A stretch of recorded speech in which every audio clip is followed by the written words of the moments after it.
Hey guys, it's Eileen. It's Friday today, the 6th of December, and I have got new decks. So I've been puzzling around for about, I don't know, a week or so, trying to find a way to use these together. So some of you will recognize some of these and maybe all of these. This is actually my spreads that I did this morning, where I used my soul cards first, these ones here, over there, and that one, and this one.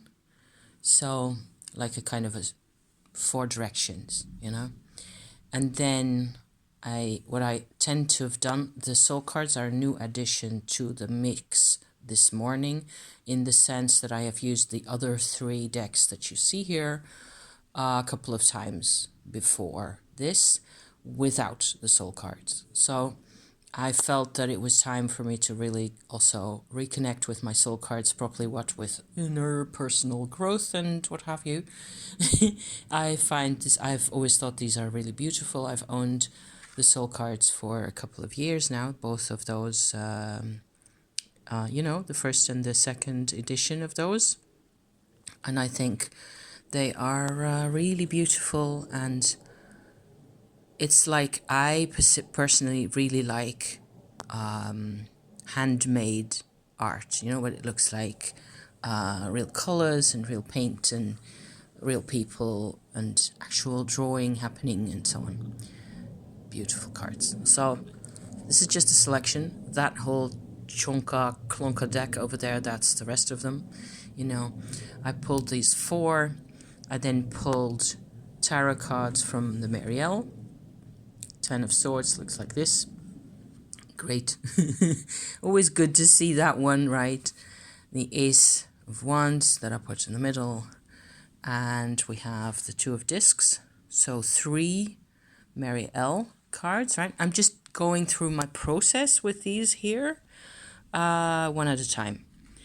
Because, okay, so where it all goes, this was all sort of, up to this point, it was all fairly, what shall I say, not self-explanatory, but this is more or less, 2 of Discs, okay, Ace of Wands, yes, okay, so I can put those in whatever connection I want to feel them. The 2 of Discs would go on the west side of my sort of a 4-directional kind of a spread here.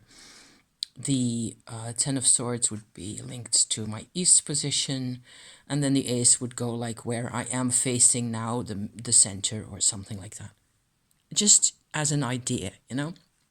Okay, this is something I can actually already sort of make sense of for myself, and so far so good, okay? But the thing then that happens is I want to incorporate my new underworld decks, is what I would call these. So this one, the Fallen Angels, and it's actually a rather nice deck. I have seen this before. This is the booklet that comes with it. They're oracle cards, and they are, by Nigel Suckling. This is a Chico Books, London, New York. This is a really nice 72 card deck. This is the things that are going on in the book. You actually get a color representation, a color picture of the card.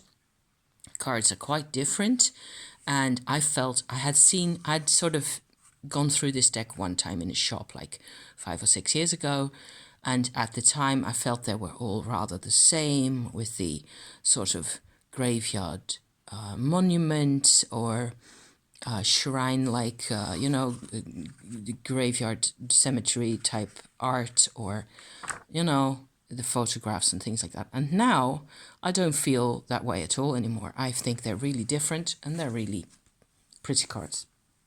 So they're very atmospheric. They've got really great colors, and there's a lot going on and so on. So, but these are oracle cards. Okay, so each of these is a spirit, more or less, I think, perfectly. This is actually 72 demons of the Goetia. Okay, so if you don't know what that means, I will put a link in the description to the Wikipedia page, because Goetia is the whole thing, you know.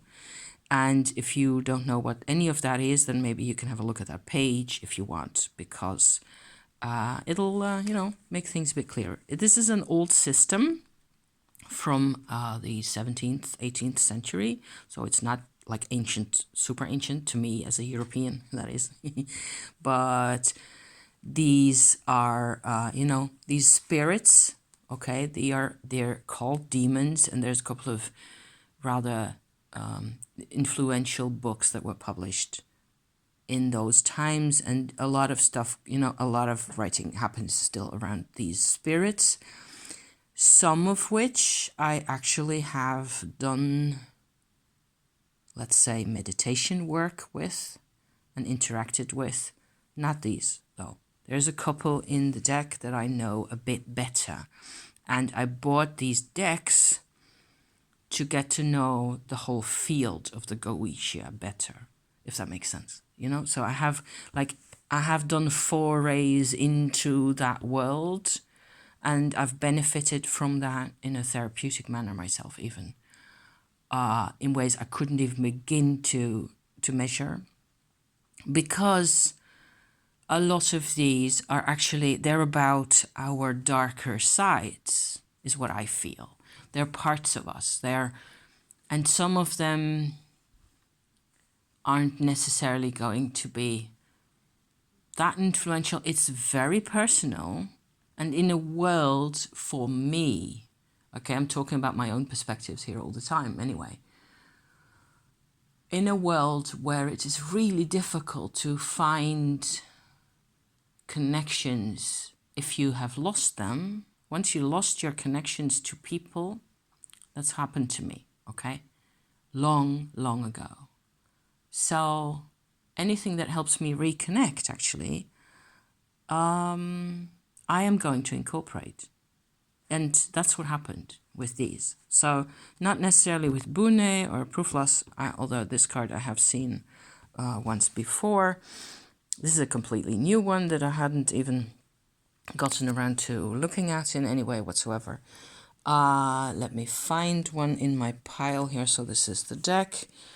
There's all sorts of different interpretations. I have seen this one a couple of times. This is a rather known one, I think.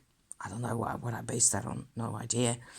Maybe a bit more popular. It's a spirit that actually dwells in graveyards and has to do, so it's a possibility for, if you meditate with this spirit, there's a possibility that you can connect to ancestor information, you know, things like that.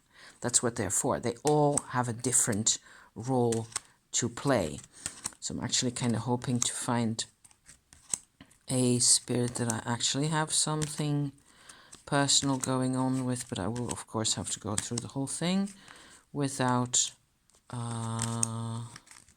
necessarily finding. Anyway, you get to look at the Fallen Angel deck in the meantime. Okay, these are all like these are all sort of representations. This one I've also seen a couple of times with the owl happening there. Kind of a strange figure with the human female figure and then an owl head and wings. Yes, that's the kind of stuff that tends to happen in this world, you know. So okay, we get Asmodee. That's actually a really central spirit to my own personal practice these days, because I have done videos about why that is a little, you know, because it's really difficult to talk about. It's very personal, and it is you know, it's not really easy stuff. It's not easy to talk about. And which is why I make videos also, because it's worth making things a little less obvious. So, okay. A whole lengthy story as to why I think this is kind of the Goetia is relevant. There's other spirits that are not part of the group of the Goetia, but that are still relevant to this practice, like, for example, Lilith. So other people make different decks with the same spirits and then sort of use 90% of that and then go into a different direction, because there are 72 spirits of the Goetia and 78 tarot positions. So this maker here, the card designer for these, this is the Occult Tarot. This is what the box looks like. This is a recent, also recent find. Travis McHenry developed this system here, and he is one of the only 2 people that I have found on the internet so far that I've been able to sort of, get intel on, who decided to connect this kind of, so the whole, the sort of a set of 72 spirits plus 6 then, and connect each and every one of them to a tarot card. So this deck is, I find it really interesting because it has the old images, not a newly like with the oracle cards of the fallen angels. These are 17th century pictures of, so the kind of, except for, this is one of his additions to the deck. And here we have another Goetia spirit that's actually 2-headed. All this can be found on the internet, where they come from and what the deal is with those. And these are actually, so all of the white cards that you see here are part of the Occult Tarot. And he's, like I said, he's one of the 2 that I have found so far who has gone to the lengths of deciding that a tarot card and a demon should actually sort of permanently connect. So what I do now is I pull my fallen angel cards to go with the, what's up there, the Marielle and the soul card story that's going on up there. I pulled a couple of fallen angels to go with that set, 3 of them. I hope you can still, keep track of what it is that I'm saying. So that's why you get Bune here and Bune over here, right? And this is actually Pruflas, okay, is a different name for Vasago. All of which has this is the spirit that has associations with the Tower card. Okay, so hence this is, that's why it says the Tower at the top there. Can you see? So,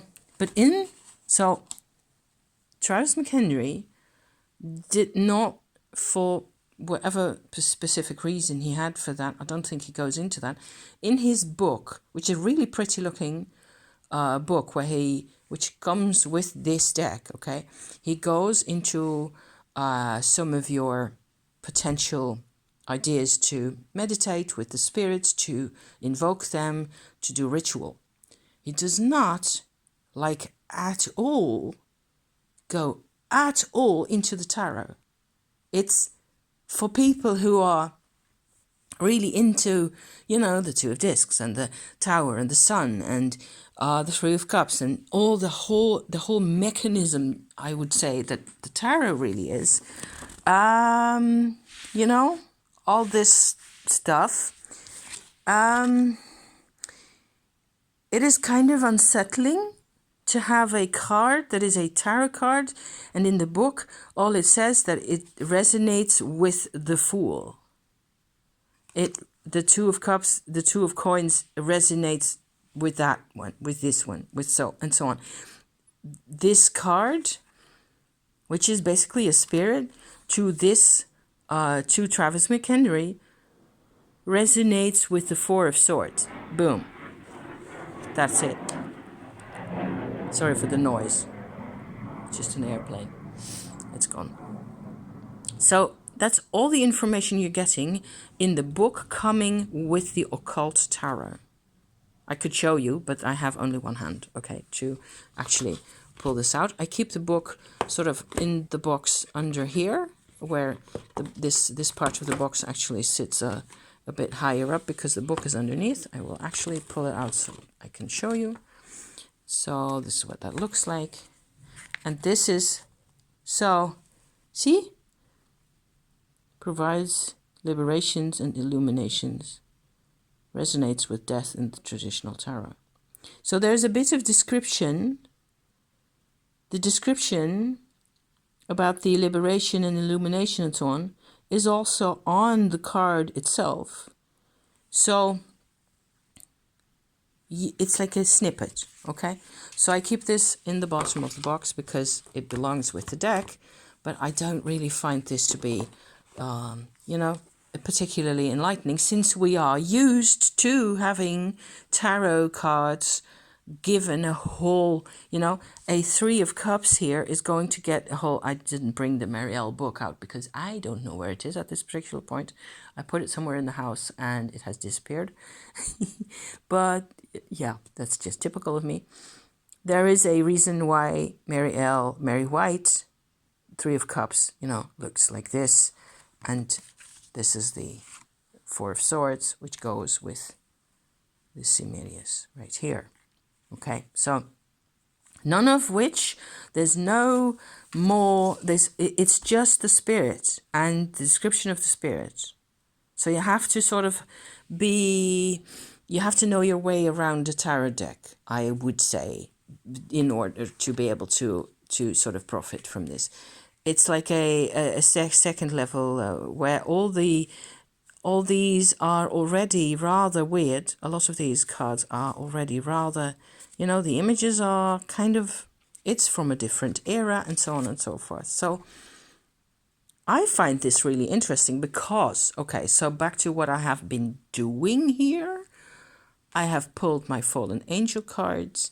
I look up my fallen. So I went to this extraordinary length, which I found useful, apparently, in the end, is that I made a list of the cards that we find in the Occult Tarot, okay, with then its spirit and its number given in the Occult Tarot.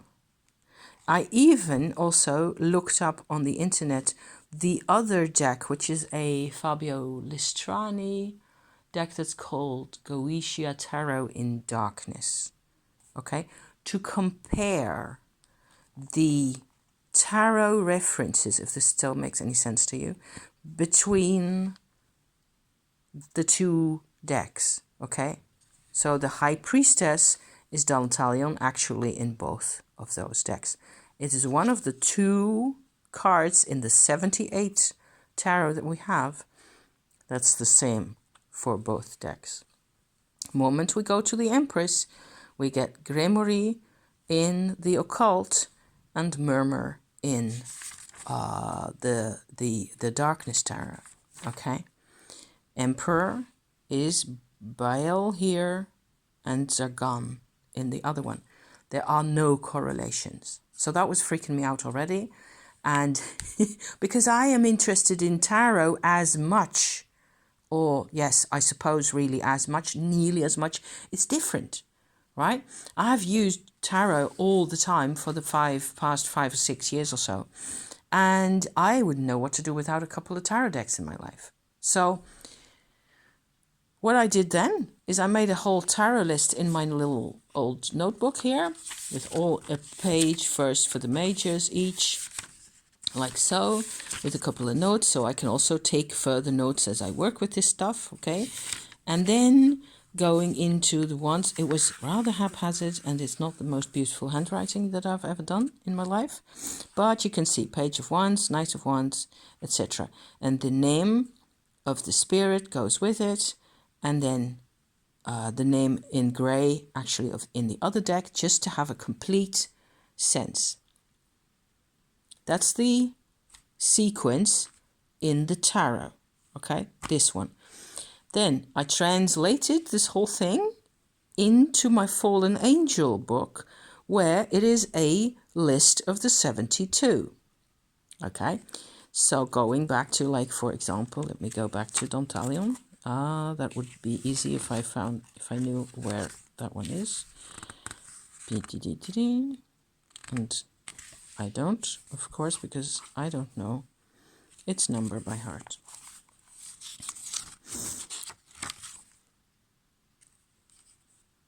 Anyway, you can see what it is that I've been doing. I wrote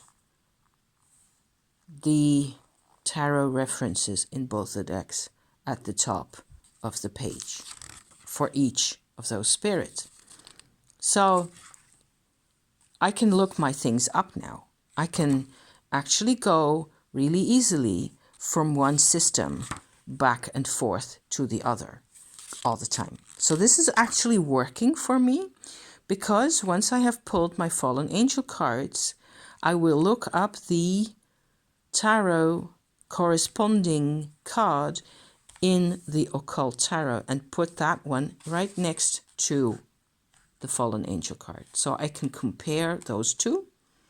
And then what I get is, like in this particular spread here, I have like 3 fields sort of around this Ace of Wands card, which is kind of in the middle there. So there's that one's kind of separate. And then I have like my 3 sorts of fields like that off, to either side, with a fallen angel, a soul card, going like that. Or I can put that one with that one. It's fine. Doesn't really matter. I mean, I just get to decide this for myself, right? So I can then, once I've decided which bit I think is really important, I can actually take this as a kind of a sun. This is the sun card, this Bune, okay? This one doesn't give me any sun information at all. This one gives me sun information. Then I can go back to the Mary L and pull the sun card out of the deck as is to find on either side of that the 4 of Wands and the 7 of Discs. So that then gives me a further development for this angle, right? If that still makes any sense. It's a lot of cards, but I can keep track more or less of where this is taking me. And this lot then goes with that. I have a 2 of Pentacles here, a 7 of Pentacles.